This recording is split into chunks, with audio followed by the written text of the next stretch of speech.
नमस्कार दोस्तों, स्वागत है आपका डिफेंस गैलरी में। तो दोस्तों आज हम डिफेंस की नहीं बल्कि ट्रेड की बात करने वाले हैं। क्यों ट्रेड की बात करने वाले हैं? क्योंकि ट्रेड बहुत ज़्यादा इंपॉर्टेंट किसी भी देश के लिए होता है।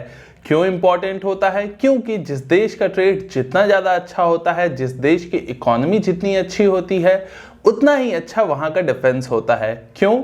क्योंकि जब कोई देश ज्यादा ट्रेड करता है, उस देश की इकोनॉमी ज्यादा अच्छी होती है, तो वहां पे पैसे ज्यादा होते हैं। तो वहां पे ज्यादा पैसे होने का मतलब है कि आप डिफेंस के क्षेत्र में दूसरे देशों से हथियार भी खरीद सकते हो, साथ ही साथ अपने देश में रिसर्च और डेवलपमेंट पे भी ज्यादा पैसा खर्च कर सकते हो।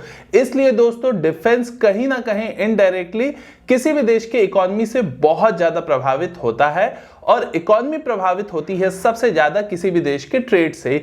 यहां पे ट्रेड के मामले में दोस्तों चाइना ने एक बहुत बड़ा काम किया है। भारत इसका मेंबर पहले था, लेकिन भारत ने बॉयकॉट कर दिया था और पिछले साल ही यानी कि 2019 में भारत इससे बाहर हो गया था। क्या है ये पूरा मसला? वीडियो को डिटेल में जरूर देखिएगा लास्ट तक। चलिए वीडियो शुरू कर लेते हैं। तो दोस्तों आज यानी कि 15 नवंबर के दिन चाइना ने एक ऐतिहासिक ट्रेड डील आप कह सकते हैं या ट्रेड अग्रीमेंट साइन किया है चाइना के अलावा, जिसमें 14 और देश हैं। इस अग्रीमेंट का नाम है RCEP यानी कि रीजनल कॉम्प्रिहेंसिव इकोनॉमिक पार्टनरशिप। ये है क्या दोस्तों अग्रीमेंट? बेसिकली तो इस अग्रीमेंट के थ्रू चाइना और इसके जितने भी मेंबर है, टोटल इसमें 15 देश हैं। कौन देश है वो मैं आपको बाद में बताता हूं, पहले मैं आपको बता देता हूं कि इससे फायदा क्या होगा।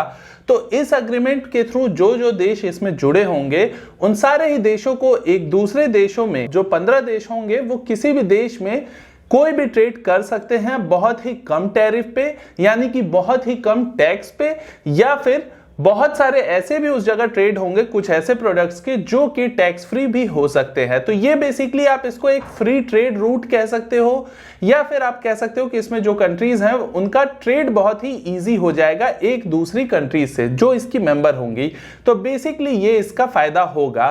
तो इसमें भारत दोस्तों 2019 तक इसका मेंबर था। एक्चुअल में मेंबर मैं नहीं कह सकता पूरी तरीके से, क्योंकि इससे पहले इसकी बात ही हो रही थी। अग्रीमेंट तो ये आज बना है, यानी कि 15 नवंबर 2020 के दिन ये अग्रीमेंट फॉलो हुआ है, क्योंकि आज ही सारे 15 के 15 देशों ने इस पे साइन किया हुआ है। 2019 तक इसमें 16 कंट्रीज थी, जिसमें से एक भारत भी था, और 2012 से इस अग्रीमेंट पे नेगोशिएशंस चल रहे थे। अलग अलग देश की अलग अलग कंडीशंस होती हैं, तो नेगोशिएशंस चल रहे थे, जिसमें कि इसको नेगोशिएट होते होते 8 साल का समय लगा और फाइनली आज ये साइन हो गया।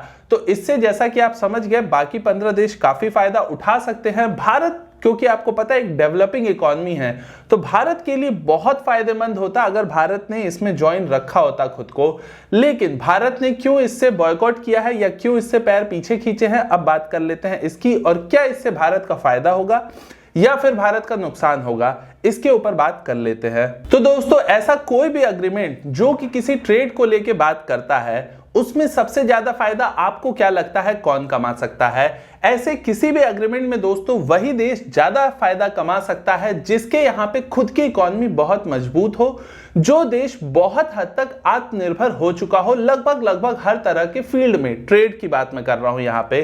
तो जिस चीज का आपको ट्रेड करना है, अगर आप उसमें महारथी हो चुके होंगे, उसी देश को सबसे ज्यादा यहां पे फायदा होगा। और बात की जाए इस जो अग्रीमेंट है, इसमें सबसे ज्यादा फायदा किसको होगा? तो सबसे ज्यादा फायदा यहां पे होने वाला है चाइना को, क्योंकि चाइना आज के समय में बहुत ज्यादा दोस्तों आप कह सकते हैं आत्मनिर्भर हो चुका है लगभग हर तरह की चीजों में। चाइना कुछ ही चीज दूसरे देशों से इंपोर्ट करता है जो उसकी कुछ मजबूरी हो सकती है, जिसकी वजह से उसके देश में ना हो वो चीज, या फिर कई बार चाइना इसलिए भी इंपोर्ट करता है दूसरे देशों से ताकि दूसरे देशों से भी चाइना का ट्रेड बरकरार रहे। नहीं तो ऐसा तो होगा नहीं कि चाइना किसी देश में जाके अपने ही सामान को सिर्फ बेचेगा और उस देश से अगर कुछ नहीं खरीदेगा, तो फिर ऐसे सिचुएशन में ट्रेड चल ही नहीं पाएगा। तो चाइना का क्या है, 100 रुपए की चीज आपको बेचेगा, 20 रुपए की चीज आपसे खरीदेगा, तो अल्टीमेटली उसका 20 रुपए तो मान लो आप इधर उधर चला गया, लेकिन अल्टीमेटली उसका 80 रुपए का फायदा हो जाता है। यही बेसिकली चाइना इंडिया के भी साथ करता है, और लगभग हर देश के साथ चाइना का यही हिसाब किताब है। तो ये बेसिकली होता है ट्रेड में जिसका फायदा जिसको मिलता है। अब बात करते हैं भारत की कि भारत को क्या इसका फायदा मिल सकता था। तो भारत, आपको पता है दोस्तों, बहुत ही कम ऐसी चीज है, जैसे कि फार्मा में भारत का अच्छा नाम है, फार्मा सेक्टर में, साथ ही एग्रीकल्चर सेक्टर में भी भारत का अच्छा नाम है। तो भारत ऐसी चीजों को दूसरे देशों को ऑब्वियस है कि एक्सपोर्ट करके अच्छा पैसा कमा सकता था। लेकिन इसमें भारत का नुकसान क्या होता, अब मैं आपको ये बताता हूं। अभी तक दोस्तों भारत और चाइना के बीच में इस तरह का कोई भी फ्री ट्रेड डील नहीं है, लेकिन उसके बावजूद आप देख सकते हैं कि हमारे इलेक्ट्रॉनिक्स और इलेक्ट्रिकल्स के मार्केट में चाइना ने इतनी बुरी तरीके से कब्जा किया हुआ है कि आज के समय में लोगों के पास बहुत ही सीमित ऑप्शन बच गए हैं अगर वो किसी चाइनीज प्रोडक्ट को नहीं खरीदना चाहते हैं तो। और जो ऑप्शन भी भारत के पास बचे हैं उसमें भी भारत की खुद की कंपनीज कई जगह तो है ही नहीं। फॉर बेस्ट एग्जांपल आप कह सकते हैं मोबाइल मार्केट। अगर आपको दोस्तों चाइनीज मोबाइल नहीं चाहिए तो आप दूसरा मोबाइल खरीद सकते हैं, लिमिटेड ऑप्शन है लेकिन कुछ ऑप्शन है, लेकिन वो भी ऑप्शन आप देखिए इंडियन नहीं है, किसी और देश के है। तो ऐसे सिचुएशन में अगर भारत सारे, जैसे 15 देश होंगे इसमें भारत के अलावा, भारत 16वीं कंट्री था, तो 15 देश अपनी अपनी खास चीजें भारत में लाके बेचेंगे। और वो भी अगर चाइना की स्ट्रेटजी पे काम करे और सबसे ज्यादा सस्ता करके अगर बेचना शुरू कर दे तो भारत का जो लोकल व्यापारी है उसका क्या होगा। यही रीजन था कि भारत की जो जनता थी उसने इस बिल का विरोध किया था और चाहती थी भारत की जनता कि भारत इसमें से हट जाए इस एग्रीमेंट में से। नहीं तो चाइना या फिर आप देखिए ऑस्ट्रेलिया और न्यूजीलैंड, ये दोनों एग्रीकल्चर के सेक्टर में काफी ज्यादा डेवलप्ड है। एग्रीकल्चर गुड्स, ये बहुत एग्रीकल्चर और डेयरी प्रोडक्ट्स बहुत ज्यादा एक्सपोर्ट करते हैं न्यूजीलैंड और ऑस्ट्रेलिया। तो फिर भारत का जो लोकल आप कह सकते हैं एग्रीकल्चर या फिर आपका डेयरी प्रोडक्ट का बिजनेस था वो कहीं ना कहीं ठप पड़ जाता, जैसे आज के समय में मोबाइल मार्केट में हुआ है।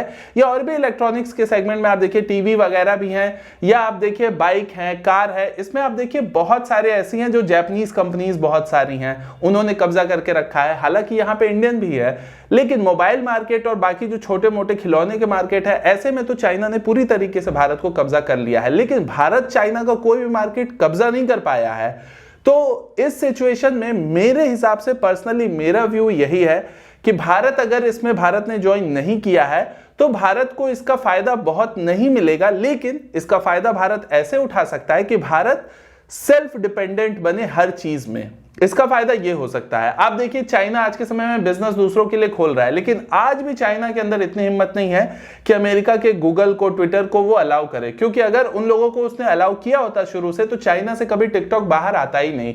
तो चाइना में ऐसा माहौल बनाया गया कि वहां की खुद की कंपनीज इतनी स्ट्रांग बने कि वो अपने ऐप्स को डेवलप करे, फिर वो अपने ऐप्स दूसरे देशों में चलाते हैं। खुद ट्विटर पे अकाउंट वहां की मीडिया हाउसेस ने बना के रखा है, लेकिन ट्विटर चाइना में बैन है। तो ये सब कुछ आप देखिए चाइना कर पाए क्योंकि चाइना ने सब कुछ बैन करके रखा है। अब आप कहेंगे अमेरिका ने तो बैन नहीं किया, फिर भी अमेरिका ने किया है। तो भाई अमेरिका इनिशिएटर था। जब अमेरिका सबसे पहले ही हर चीज कर लेता है किसी भी चीज में, तो वो क्यों किसी को बैन करेगा? उसने तो पहले से ही आपके मार्केट को कब्जा करके रखा हुआ है। तो भारत इस फील्ड में दोस्तों कहीं ना कहीं अभी बहुत पीछे है। कुछ चीजों में भारत आगे है, लेकिन वो इतना आगे नहीं है कि सिर्फ हम उन कुछ चीजों को दूसरे देशों को बेच के मुनाफा कमा सके। तो मेरे हिसाब से फिलहाल भारत इसमें नहीं है तो अच्छा है, लेकिन स्ट्रेटेजिक रूप से ये चाइना के लिए बहुत ज्यादा आप कह सकते हैं बड़ा प्रॉफिट होगा, क्योंकि चाइना इस फील्ड में आप कह सकते हैं जो पूरा एग्रीमेंट है ये चाइना का ही बनाया हुआ है। तो चाइना के ही इसमें बहुत सारे रूल्स होंगे, इसमें चाइना को ही फायदा मिलेगा, चाइना की इकोनॉमी मजबूत होगी, चाइना का दूसरे देशों के जो मार्केट है उस पर और कब्जा होगा और ओवरऑल चाइना के पास आगे और ज्यादा पैसा आने वाला होगा। मुझे ऐसा लगता है इस डील से। बाकी आपका क्या कहना है दोस्तों? क्या भारत को भी ऐसा कोई डील बनाना चाहिए दूसरे देशों से, या फिर भारत को खुद ही अपने मार्केट पे पहले ध्यान देके अपने मार्केट को कैप्चर करना चाहिए? क्योंकि आप देखिए कि इंडिया का जो मार्केट है दोस्तों वो अकेले इतना बड़ा मार्केट है जितना कि आप इस 15 कंट्रीज में से अगर आप चाइना को हटा देते हैं ना तो बाकी 14 कंट्रीज में मिला के जितने लोग रहते हैं उतने इंडिया में अकेले रहते हैं। तो इंडिया चाहे तो सिर्फ अपने देश में अगर आप अच्छा मार्केट बना ले, अपने देश को विकसित करे सारे तरह के प्रोडक्ट बना के, उसके बाद आप बाहर जाए। ऐसा नहीं कि आपके पास कोई चीज है ही नहीं, आप बाहर चलेगा और दूसरे देश वाले आके आपके मार्केट पे कब्जा कर लिए। तो मेरे हिसाब से तो दोस्तों मुझे यही लगता है कि फिलहाल के लिए ठीक है, लेकिन चाइना के स्ट्रेटेजिक पॉइंट ऑफ व्यू से भारत को भी कुछ सोचना पड़ेगा, क्योंकि चाइना को इसका बहुत बेनिफिट आगे के आने वाले समय में मिलने वाला है। आपका क्या कहना है? सुझाव अपने कमेंट सेक्शन में जरूर लिखिएगा। मैं मनीष मिलता हूं आपसे अगले वीडियो में। नमस्कार, जय हिंद।